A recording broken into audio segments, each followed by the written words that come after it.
కుటీర పరిశ్రమ కాదు, పెద్ద పరిశ్రమ ఇది. తెలుగుదేశం ముందే చెప్పాను, ఇది ఒక రాజకీయ పార్టీ కాదు, ఇది ఒక వ్యవస్థ అని. సో ఇవాళ చూస్తున్నాం ఇలా ఈ జగన్ ఎలా పరిపాలన సాగిస్తున్నాడు. అసలు పరిపాలన లేదు, అసలు ఎక్కడెక్కడా పరిపాలన లేదు, అన్ని వ్యవస్థల్ని నిర్వీర్యం చేశాడు. మరి ఇవాళ మరి నేను ఎప్పుడు అంటుంటాను, చాలా మీటింగ్లో చెప్పే కూడా అదే, లక్షల కోట్ల పక్షపాతక రూపక అవినీతి అర్పక కుంభకోణాల కీచక ముఖ్యం కంత్రి మా మూర్ఖ, అలాగే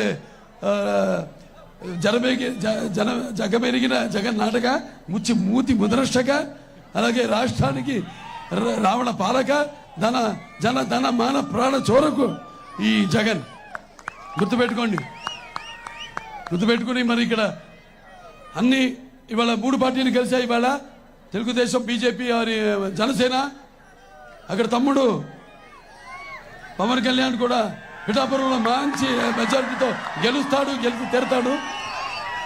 ఇవాళ ఈ యొక్క 3 పార్టీల కూటమి అంటే ఈ యొక్క కూటమి శక్తిని ఎదుర్కొనే శక్తి ఈ దేశంలో ఇంకెవరికి లేదు లేదు లేదు. ఈ కూటమి అన్నది ఒక నిప్పుల ఉప్పెన, ఈ కూటమి అన్నది ఒక అగ్నిపర్వత విస్ఫోటన, ఈ కూటమి అన్నది ఒక పాశుపతాస్త్రం.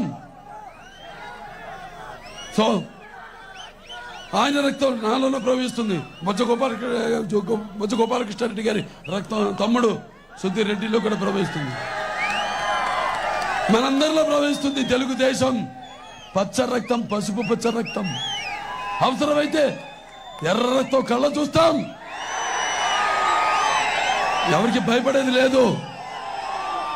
కార్యాతురణం నా సుఖం నా నిద్ర, రమ్మన్నా కూడా మనకి నిద్ర రాకూడదు. ఇక మొదలైంది, దగ్గరలో ఉంది ఎన్నికలు.